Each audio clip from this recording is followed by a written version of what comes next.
Assalamualaikum dan salam sejahtera. Anda sedang menonton Sabah Memilih bersama saya Najib Arif. Seperti biasa kita akan membincangkan situasi terkini keadaan politik di Sabah. Bukan sahaja politik di Sabah, tapi suara akar umbi rakyat penduduk Sabah itu kita bawakan bersempena dengan pilihan raya negeri di mana tarikh-tarikh penting belum lagi kita ketahui, tetapi warga kerja Astro Awani yang kami tempatkan di sana sudah pun bergerak ke seluruh negeri Sabah mendapatkan cerita di peringkat grassroots dan juga di peringkat kepartian itu sendiri untuk kita melihat gambaran yang lebih jelas, lebih besar lagi bagaimanakah percaturan politik pada pilihan raya negeri pada kali ini, di mana pertama sekali iaitu berkaitan dengan Parti Peribumi Bersatu Malaysia atau Bersatu Putatan yakin mampu memenangi kerusi Dewan Undangan Negeri DUN Petagas sekiranya diberi peluang bertanding di kerusi itu. Di mana Ketua Bahagian Bersatu Putatan, Datuk Seri Arsyid Sedi berkata pihaknya akan calonkan anak tempatan bagi bertanding di kerusi tersebut yang sebelum ini ditandingi calon daripada UMNO. Ya, baru-baru ini kita telah pun bersorat di peringkat negeri dan kita telah menyuarakan walaupun kuasaan berkenaan dulunya menjadi tradisi kuasaan UMNO, tetapi kita merayu oleh sebab kita ada alasan yang kukuh untuk Petagas ini kita ambil Parti Bersatu. Oleh sebab kita mau datangkan orang tempatan, orang yang lahir di Petagas ini menjadi wakil rakyat. Beliau berkata demikian ketika ditemui media semasa pengumuman projek pembangunan campuran mega Dumpil Bay di Putatan pada Selasa. Menurut Arsyid, dia telah mengarahkan jentera parti bergerak bagi mengenal pasti pengundi dan berkomunikasi dengan mereka. Ditanya sekiranya kerusi itu akan diberikan kepada parti lain, Arsyid menegaskan hanya calon dari Bersatu yang dapat meyakinkan pengundi di Petagas. Baik, pada jam ini saya ingin membincangkan tentang aspirasi keusahawanan di Sabah kerana ini penting suara mereka juga kita ingin lihat bagaimanakah cabaran yang mereka hadapi terutamanya dalam kita bercakap tentang norma baharu dan apakah keperluan mereka dan kemahuan mereka dan bagaimana aspirasi mereka ini boleh dijayakan dan dipenuhi oleh pihak kerajaan negeri dan juga parti-parti politik yang bertanding, apakah janji mereka dan bagaimana segala mungkin permasalahan cabaran yang mereka hadapi ini mampu dipenuhi dan juga diangkat oleh wakil-wakil yang bertanding dalam pilihan raya negeri pada kali ini. Di mana yang pertama sekali usahawan kecil dan sederhana di Sabah khususnya di Pantai Timur dilihat sentiasa berusaha meningkatkan pendapatan sekaligus membantu pertumbuhan ekonomi negeri itu. Namun pada masa yang sama mereka masih memerlukan bantuan dan perhatian dari kerajaan negeri. Astro Awani membuat tinjauan dan bertemu dengan salah seorang usahawan kecil yang mengusahakan penternakan kambing. Lorna Arogansia berkata, dia menternak kambing untuk pasaran setempat dan menggalakkan orang ramai membeli kambing tempatan berbanding import. Namun pada masa yang sama, Lorna juga mengharap bantuan dari pihak kerajaan negeri. Saya sebagai usahawan ataupun penternak kambing yang baru bermula, saya untuk untuk membantu kerajaan memperkembangkan ekonomi negara Sabah. Saya juga berharap pihak kerajaan dapat membantu untuk membantu. Dan mudah-mudahan saya juga dapat bantuan bajak dan lain-lain keperluan untuk kambing saya ini. Salah seorang pengusaha salun pula ditemui memberitahu dia akan mengembangkan perniagaan agar peluang pekerjaan terbuka kepada rakyat sekitar. Saya sebagai usahawan akan mencoba mengembangkan perniagaan saya untuk membantu ekonomi di Sabah lah. Dengan salon kami akan membuat promosi dan sebagainya lah. Dalam pada itu, bagi Aswan Asifin, semua usaha ke arah untuk mempertingkatkan ekonomi di Sabah memerlukan usaha kerajaan negeri menarik pelabur dan agar membuka lebih peluang pekerjaan kepada rakyat Sabah. Mengharapkanlah jika kerajaan ingin meningkatkan ekonomi, bagi saya peluang pekerjaan lebih dibanyakkanlah sebab kita pun tahu apabila orang banyak kerja, insya-Allah ekonomi pun akan berkembang. Bantuan seperti dana khas juga dilihat perlu disediakan bagi melancarkan perniagaan para usahawan, khususnya peniaga kecil di negeri itu. Kerajaan juga perlu menyediakan dana-dana khas kepada usahawan, umpamanya bantuan pinjaman modal, menerusi badan-badan yang berwajib bagi tempoh masa yang dipersetujui. Baru-baru ini, Kerajaan Negeri Sabah melalui Ketua Menteri Datuk Seri Muhammad Syafiee Apdal di bawah pakej bantuan Sabah New Deal 2020 telah mengumumkan sebanyak RM240 juta untuk mengaktif, memulih, merangsang semula sektor-sektor ekonomi di Sabah yang terjejas akibat pandemik COVID-19. Daripada jumlah itu, sebanyak RM20 juta disalurkan kepada Kementerian Perdagangan dan Perindustrian Sabah untuk membantu usahawan dan kotej di negeri Sabah. Okey, kami menghantar wakil kami Shah Rizal ke beberapa kawasan di Sabah untuk kita mendapatkan suara dan juga aspirasi usahawan ini. Laporan yang anda saksikan sebentar tadi adalah yang disediakan oleh Shah sendiri. Saya nak terus saja bersama dengan Shah pada ketika ini. Shah kini berada di kawasan Papar dan juga saya difahamkan Shah bukan sahaja mengumpulkan bahan berita ataupun soundbite orang kata daripada usahawan ini, tetapi ada banyak cerita yang digarap oleh Shah sendiri yang mungkin tidak dapat diselitkan dalam pemberitaan kita pada hari ini. Ini yang Shah mungkin boleh rangkumkan. Apa sebenarnya aspirasi dan juga kemahuan usahawan ini kerana mereka melihat senario dan juga perkembangan politik negeri Sabah ini, apa yang mereka suarakan mungkin bukan sahaja kemahuan mereka tetapi juga harapan mereka kepada wakil-wakil rakyat ahli politik yang bertanding pada kali ini. Baik Najib, terima kasih Najib di Bukit Kewangan. Baik Najib, sebenarnya saya sekarang ni berada di Pekan Kecil Kinarut. Ikutkan Pekan Kinarut ni Najib, sebelum kita pergi kepada topik yang bakal kita bincangkan selepas ini, saya nak bercerita sikit. Sebenarnya Kinarut ni merupakan salah satu daripada pekan kecil yang masih lagi mengekalkan binaan-binaan lama dan tidak banyak tempat sebenarnya daerah ataupun kawasan-kawasan tumpuan yang masih lagi mengekalkan binaan-binaan lama ini. Antaranya di Kinarut, di Bungawan, di Kimanis dan juga di Membakut. Kalau ada yang ingin ke Sabah mungkin boleh melihat binaan-binaan lama ini. Ada juga kita kongsikan visual itu di sekitar Kinarut ini. Tidak jauh sebenarnya. Dan Najib, kalau kita katakan Pekan Kinarut ni, sebenarnya Pekan Kinarut ni juga menjadi transit daripada penduduk luar bandar untuk ke Kota Kinabalu. Kerana Kinarut ni kalau kita boleh ambil kira sebagai di tengah-tengah. Sebelum sampai ke bandar Kota Kinabalu, Kinarut ni acap kali menjadi transit untuk, kalau di sini kita panggil bas, tapi untuk kita mudah fahami adalah van yang menempatkan 12 orang akan lalu di sini daripada kampung-kampung, daripada daerah-daerah lain akan melalui Kinarut ini. Dan pastinya apabila jalan utama ataupun Kinarut ini menjadi salah satu daripada tumpuan penduduk luar bandar untuk berniaga, untuk pergi ke bandar Kota Kinabalu dan sebagainya, pasti di sini menjadi pusat antara pusat-pusat penjaja kecil untuk berniaga. Produk-produk hiliran dan sebagainya disajikan di sekitar kaki lima di tempat yang saya berdiri sekarang ni, Najib. Dan pastinya ada juga penduduk-penduduk kampung yang berniaga. Tapi pastinya mereka ini hanya menumpang di kaki-kaki lima dengan izin daripada pengurus-pengurus kedai-kedai yang berada di sepanjang, tidak jauh sebenarnya Najib, sepanjang sekitar 300 meter sahaja bangunan binaan lama yang berada di Kinarut ini. Dan saya sempat Najib bercakap-cakap, berbual-bual bersama peniaga-peniaga di sini Najib.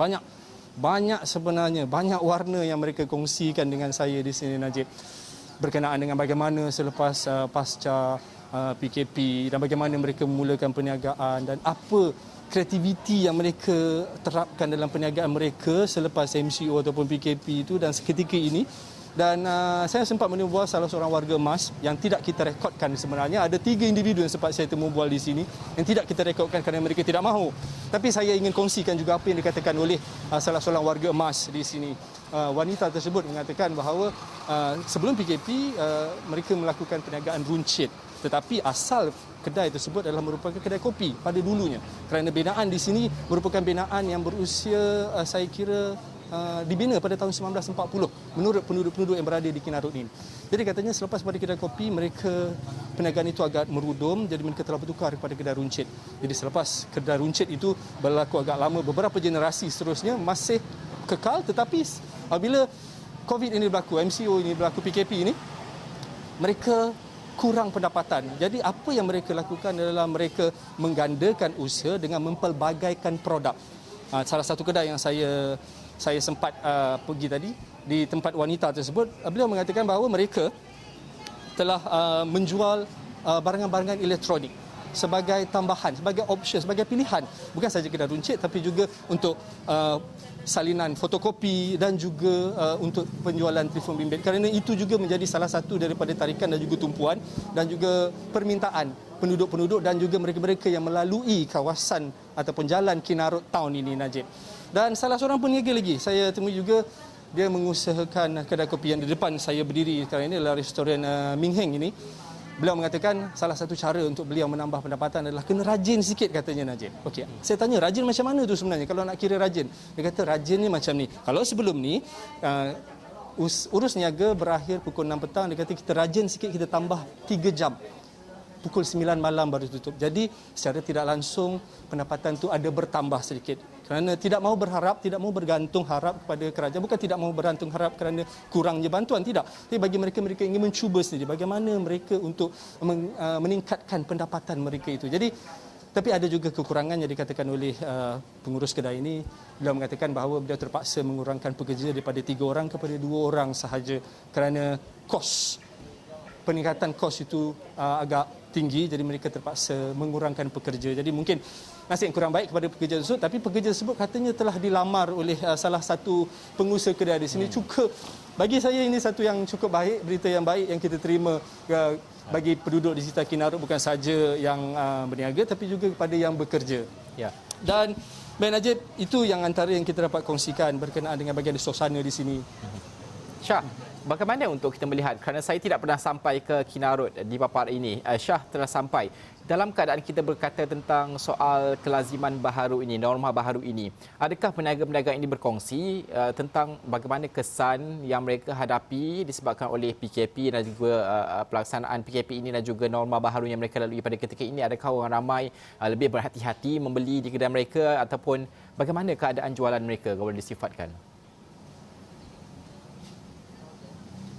Baik Najib, apa yang dikongsikan oleh peniaga-peniaga di sini sebenarnya ada 2 perkara yang sangat dititik beratkan oleh peniaga-peniaga dan juga boleh saya katakan penduduk di sekitar Kinarut ini, kerana mereka melihat kepada agar PKP ini berhabis, memang akan habis, dan mereka mengharapkan agar adanya vaksin ini sebenarnya. Dan kerana bagi mereka jika ada vaksin barulah mereka selesa untuk berniaga dan akan ramai lagi orang akan datang berkunjung ke premis-premis mereka. Dan bagi orang ramai pula, mereka apa yang saya boleh lihat daripada mata kasar saya sendiri, mereka tidak begitu bukan kata tidak menitik beratkan tentang soal kesihatan, tetapi mereka telah menjadi perkara biasa sekarang ini kerana mereka hanya pergi dengan wakil keluarga saja yang akan masuk ke kedai, kerana di setiap kedai telah disediakan termometer dan juga mereka perlu mengimbas app MySejahtera tersebut. Jadi perkara itu telah berlaku agak lama, 2-3 bulan, jadi mereka telah biasa dengan perkara ini. Jadi saya kira mereka tidak merasakan ada terkesan disebabkan oleh perintah kawalan ini tersebut. Tapi daripada sudut pendapatan memang dikatakan penurunan pendapatan sekitar 30 ke 40%. Tidak mencapai 50% tapi 30 ke 40% kesan daripada PKP ini. Jadi mereka mengharapkan satu mekanisme yang terbaik untuk peniaga-peniaga ini. Bagaimana cara mereka ni? Mungkin mereka tidak boleh keluar daripada sini, tidak boleh dialih bangunan binaan lama ini keluar daripada Kinarut. Tapi mungkin ada cara ataupun satu plan yang komprehensif untuk dipikirkan macam mana untuk menarik orang ramai untuk kekal, untuk membeli barang di sini dan sebagainya. Tapi itu di Kinarut. Mungkin di kawasan-kawasan lain juga memerlukan plan komprehensif yang sama.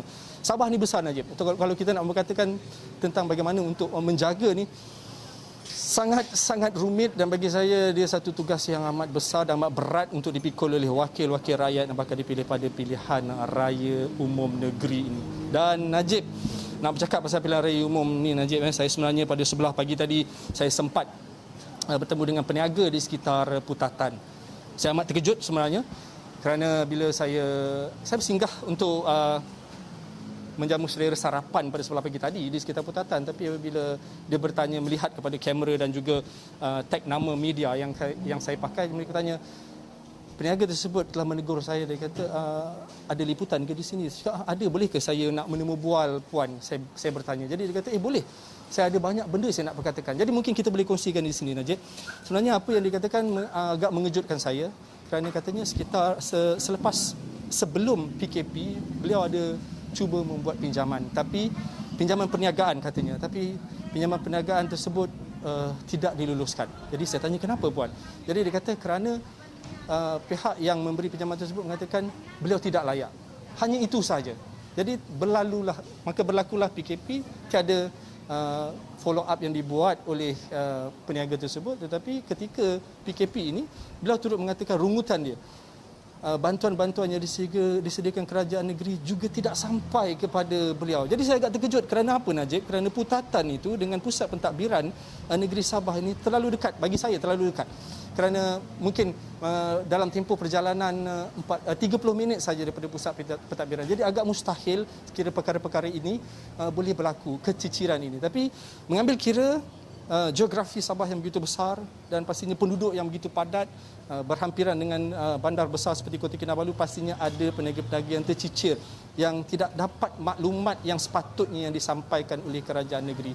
Jadi itu yang ditanyakan. Jadi saya bertanya juga, adakah daripada wakil-wakil rakyat sebelum ini yang membantu kepada puan?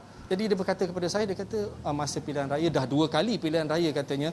Dah 2 kali pilihan raya mereka hanya datang memberikan kertas undi dan untuk mengundi. Selepas itu senyap, tiada apa-apa.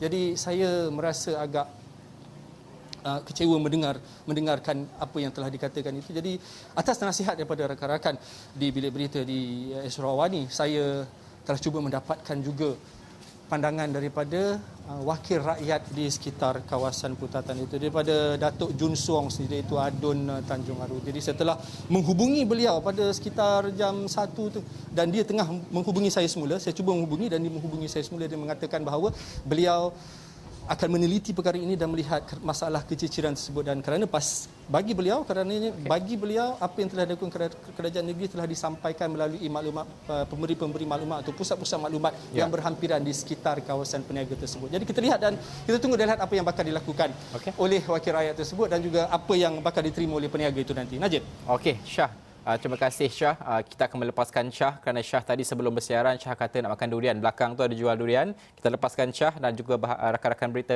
yang lain untuk mengumpul bahan berita di Sabah akan diterus dibawakan dari semasa ke semasa di Astro Wani pastinya. Kita akan berhenti seketika. Selepas ini kita nak membawakan pakar dan juga usahawan yang akan bercakap tentang keusahawanan di Sabah ini, keperluan mereka, aspirasi mereka dan bagaimana suara mereka ini harus didengari kerana mereka juga merupakan tulang belakang kepada pertumbuhan ekonomi Sabah. Semuanya selepas ini.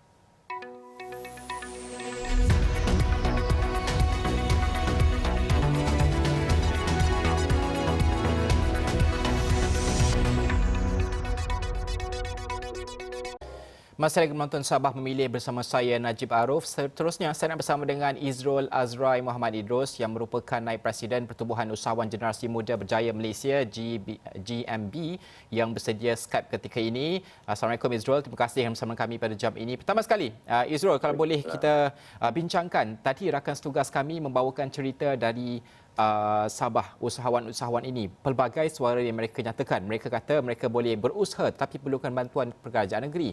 Ada juga yang mengatakan bahawa bantuan ketika mereka berdepan dengan norma baharu, ketika berdepan dengan cabaran COVID-19 dan juga PKP ini, mereka tidak dapat bantuan tersebut. Segala ini bukan perkara baharu dan kita telah pun dengar sebelum ini. Apa sebenarnya permasalahan ataupun cabaran utama usahawan di Sabah khususnya? Kalau kita bercakap, mungkin berbeza di kawasan luar bandar dan juga di bandar, tapi apa sebenarnya yang mungkin kesamaan cabaran mereka yang boleh kita bincangkan? Terima kasih Najib. Secara umumnya, usahawan-usahawan di negeri Sabah ini kurang mendapat pendedahan yang sewajarnya. Walaupun telah wujud pelbagai agensi kerajaan sama ada di kalangan kerajaan negeri maupun persekutuan di dalam isu pembangunan usahawan ini. Budaya usahawan di Sabah ni amat berbeza dengan usahawan-usahawan di Sarawak dan Semenanjung. So, itu adalah antara faktor-faktor yang menyebabkan permasalahan ini.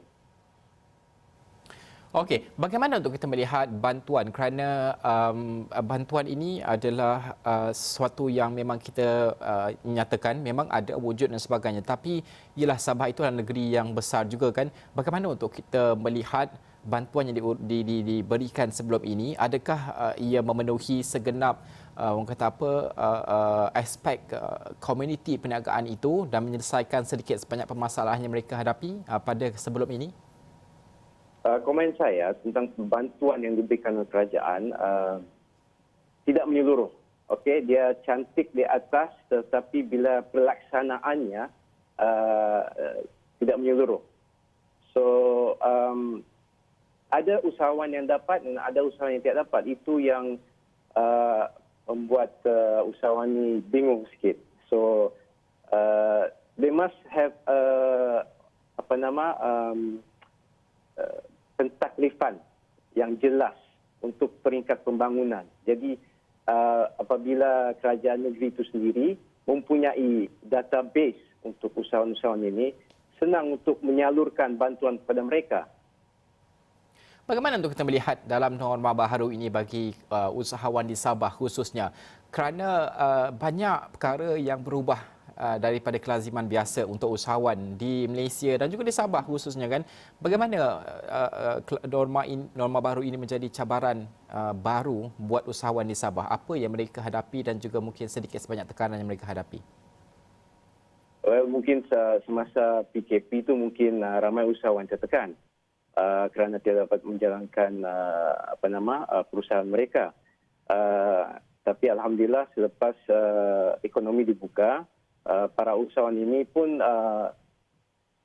tidak juga mengatakan norma-norma baru ini memberi cabaran. Hanya it's a new way of doing business. Jadi kita kena ikutlah. But I think dari dari segi keuntungan tu mungkin ada kurang. Hanya perlu bekerja lebih kuatlah. Apa jaminan yang seharusnya diberikan sekiranya terbentuk kerajaan negeri yang baharu nanti oleh kepimpinan tidak kira daripada parti mana sekalipun? Apa yang sebenarnya komuniti usahawan ini harapkan daripada ahli politik? Kita faham sekarang ini pertembungan politik di Sabah ini mencetuskan sedikit sebanyak kegusaran dalam komuniti perniagaan, malah penduduk Sabah sendiri. Tapi apa aspirasi dan juga kemahuan mereka untuk ahli politik ini? Apa yang mereka mahukan daripada ahli politik? Apa yang para usahawan mahu daripada politik ini adalah perhatian yang khusus bagi mereka ini, ya. Kerana bila kita buka perusahaan ini, kita ada beberapa stages, ya, daripada startup, survival, success, take off dan maturity. So usaha-usaha ini perlu guidance, dan guidance ini boleh dikatakan kerajaan harus buat dan agensi-agensi ini untuk membantu mereka untuk terus berkembang. Dan daripada ahli politik pula harus memberi perhatian yang khusus. Itu yang seperti saya cakap tadi. Kerana usaha-usaha di Sabah ini adalah yang menjana, ya, ekonomi negeri dan bukan orang lain. Bagaimana dari segi sektor perniagaan di Sabah itu? Apakah sektor utama yang harus diberi tumpuan oleh kerajaan baharu Sabah nanti? Apakah sektor yang mungkin terjejas pada ketika ini yang seharusnya diberikan tumpuan oleh kerajaan Sabah selepas pilihan raya negeri nanti? Well, seperti mana yang kita tahu, kita semua sektor pelancongan adalah aset utama untuk ekonomi. Tapi pendapat saya ada lebih baiknya kerajaan negeri yang akan datang ini akan memberi perhatian yang khusus kepada semua sektor. Jadi dapat membangunkan ekonomi negeri Sabah ini lagi dengan maju dan padu. Dari segi insentif bantuan dan juga pelaburan yang diperlukan oleh usahawan di sana. Kerana sekarang kita bercakap tentang pelaburan dalam digitalisasi oleh usahawan dan sebagainya. Di Sabah itu ceritanya bagaimana untuk usahawan ini, orang kata apa, adaptasi kepada digital, kepada teknologi. Adakah ini berjalan sebelum ini dan juga sekiranya berjalan, adakah usaha ini perlu dilipat gandakan lagi selepas ini? Pendapat saya untuk penjelasan ini haruslah dilipat gandakan lagi pasal ini adalah norma baharu. Jadi para usahawan ini perlu menimba ilmu yang lebih. Jadi dengan bantuan kerajaan amat dialu-alukanlah untuk membina, ya, sarana-sarana yang lebih hebat. Jadi infrastruktur dalam untuk membantu usahawan-usahawan ini untuk lebih maju dengan menggunakan penjitalan ini. Terakhir sekali, Izrul, mungkin bagaimana untuk kita melihat tadi Izrul ada sebutkan tentang akses pasaran ini antara cabaran utama kepada usahawan di Sabah itu. Apa lagi yang boleh dilakukan dan juga dimahukan lebih tepat lagi kan untuk membantu usahawan ini mendapat akses pasaran yang lebih luas, bukan sahaja di peringkat tempatan, malah di peringkat serantau dan juga antarabangsa? Seperti saya kata tadi, kerajaan negeri seharusnya perlu adanya sebuah database usahawan-usahawan di negeri Sabah ini. So, mereka ini boleh melihat kategori mana ya usahawan ini berada. Startup kah, survival kah, success kah atau maturity. So, kerajaan negeri boleh menyalurkan bantuan mengikut kategori tersebut. At the same time, membantu mereka untuk ke phase atau ke fasa yang selanjutnya. Ya, itu paling penting. Data itu amat penting sekali untuk kita memastikan bahawa semua bantuan itu bersasar dan juga tepat pada sasarannya.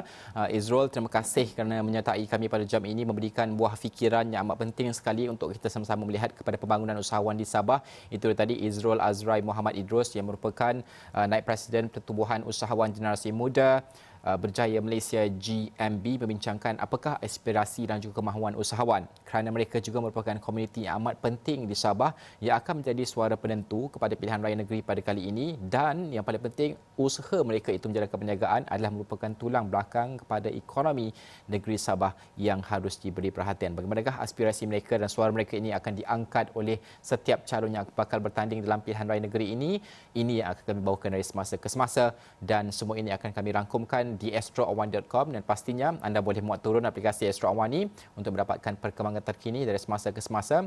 Sekian saja Sabah Memilih. Saya Najib Arif. Assalamualaikum. Salam hormat.